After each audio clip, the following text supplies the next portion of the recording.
Hey, what's going on, guys? I hope you all are doing well today. My name is Elliot. Welcome back to The Fragrance Well. So today's video is going to be kind of one of these fun, super hypothetical type of situations as it pertains to fragrances. What is that situation going to be for this one? Let's say the top fragrances that are sold on the marketplace right now, let's say they didn't exist. And let's say some of these fragrances I'm going to feature in this list that are typically, in the community at least, thought of as cheapies that are good options or even alternatives to these fragrances, not necessarily from the standpoint of smell, but from the standpoint of price. Let's say these fragrances got the same amount of marketing that fragrances like Bleu de Chanel and Sauvage and YSL got, the same amount of money put into marketing these fragrances. Would these fragrances be top sellers if they got that same amount of marketing? Who knows? Let's talk about it right now.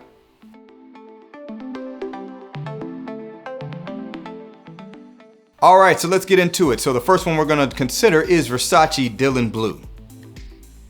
Versace Pour Homme Dylan Bleu.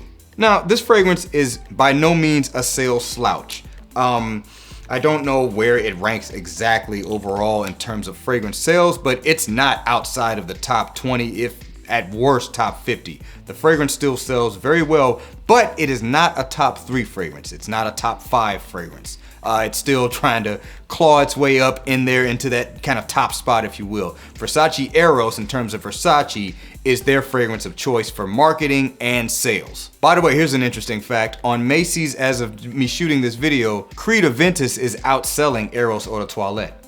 Anyway, this is an aquatic fragrance. It's quite fresh, it's clean, it's metallic, has some woodiness to it, a little bit of smokiness from some incense to give it kind of a different feeling compared to the average blue scent that's out there. Has some ozonic qualities. It's a very versatile, easy to wear, mass appealing scent. So let's say Eros didn't exist. Let's say they threw all the money they put into Eros into this fragrance here. Would it be a top 3 seller?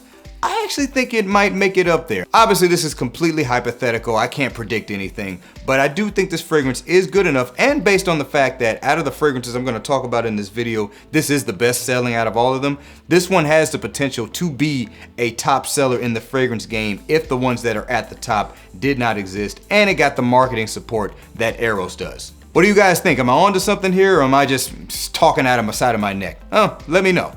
Versace Dylan Bleu, I think it has the potential to be a top seller. Okay, so the next one's from the house of Burberry. This is Burberry London. Burberry London. Now, this fragrance is a critical darling in the community.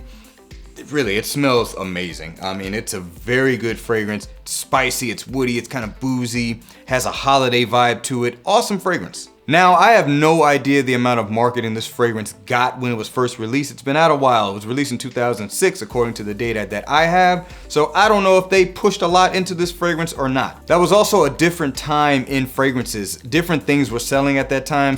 And I wasn't really into fragrances to that degree where I wasn't paying that much attention. I just wore kind of what I wore. So I can't say for sure if this would have been a top seller. But let's just apply it to today. This would be going up against fragrances kind of like, you know, the sweet gourmands that are the top sellers of that category right now, I think, because this one fits into that stratosphere of fragrances, if you will. So would this be a top seller? I'm gonna say no. I think it would be very successful, and hey, the thing still sells today. You don't really see it at the top of list per se on your major retailers. You'll see it at the top of list for discounters, but I don't think this one quite has that mass appeal that the other kind of cool weather fragrances have. That being said, I still think it's an awesome fragrance, but I don't see this one being a top seller. From the house of Burberry, this is Burberry London. All right, so the next one's coming from the house of Salvatore Ferragamo. This is Acqua Essenziale Bleu. Acqua Essenziale Bleu from Salvatore Ferragamo. Now, I'll just say this right now. In my opinion, this is the best cheap blue fragrance I have smelled. I really like the way this smells.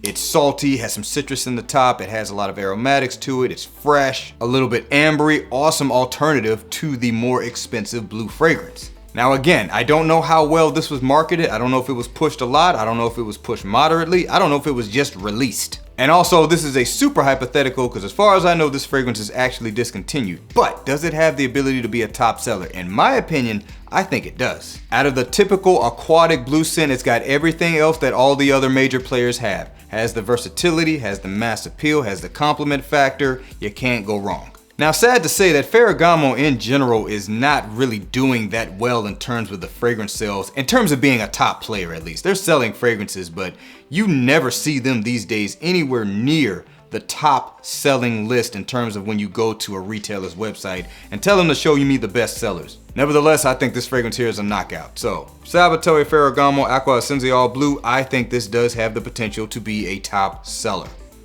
Okay, so the next one's coming from the house of Hugo Boss. This is Hugo Boss Reversed. Hugo Boss Reversed. So Hugo Boss, as we all know, is pretty much putting all their money into the Boss bottled line. Cannot blame them. That line has been extremely successful for them. These little canteen little bottles, they seem to always just go straight to the rack stores. There's quite a few of them, so I haven't gotten my nose on a lot of them, but I do think this one is a very good one. It's probably the most popular one in terms of in the community at least. So the fragrance is citrusy, it's fresh, has a woodiness to it, very easy to wear, an easy dumb reach in my opinion when you're talking about warmer weather. But does it have the potential to be a top seller? I don't know, this was kind of tough. It doesn't really fit into that Invictus-y vibe, although it reminds me the most of an Invictus style fragrance in terms of the top sellers, but I don't know, this was kind of tough. I'm gonna say no. I do think if they put more marketing into this fragrance or even to the fragrance line, it might be a decent seller, but I don't know if it would be in that top spot. Once again, Hugo Boss Reversed, solid fragrance, but I don't think it's a top seller.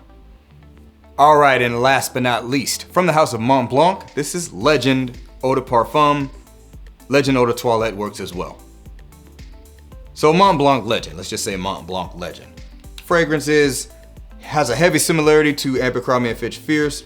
This one compared to the Eau de Toilette is just a little bit denser, has a bit of an ozonic quality, it's fresh, it has woods, kind of a leathery undertone. It's a solid fragrance. In terms of sales, I think Mont Blanc put all their money behind the Explorer fragrance, the original Explorer. I don't know how much marketing money they put into this, but these fragrances in general, the Legend fragrances, do sell decently well. They're kind of in that mid-range, especially when you go to a major retailer and you scroll down a few pages in terms of their best sellers, you're going to see Legend EDT somewhere in that mix. That being said, does the Legend line, Legend EDP, Legend EDT, does it have the potential to be a top 3 seller? I'm definitely gonna say no on that. It's got the potential to be a solid, maybe top 10 if some of those contenders did not exist. Maybe more so of a top 20, but this definitely is a fragrance DNA that I think can do well. It's just not quite good enough to be a top seller. But in general, the fragrance line is doing well, but I don't know if it's a top seller. Once again, Mont Blanc, Legend, Eau de Parfum, or Eau de Toilette. By the way, this fragrance was done by Olivier Pachot. Rest in peace to him. Alright guys, so that was a hypothetical little fun video I like to do from time to time. 5 fragrances that I think if they had more marketing in them, could they have the potential to be a top seller? I gave my thoughts on it already. Don't forget to like the video, subscribe to the channel, hit that bell icon so you can be notified when I upload new videos. Remember to be well and smell well, and I will see you in the next episode of The Fragrance Well. Have a good one.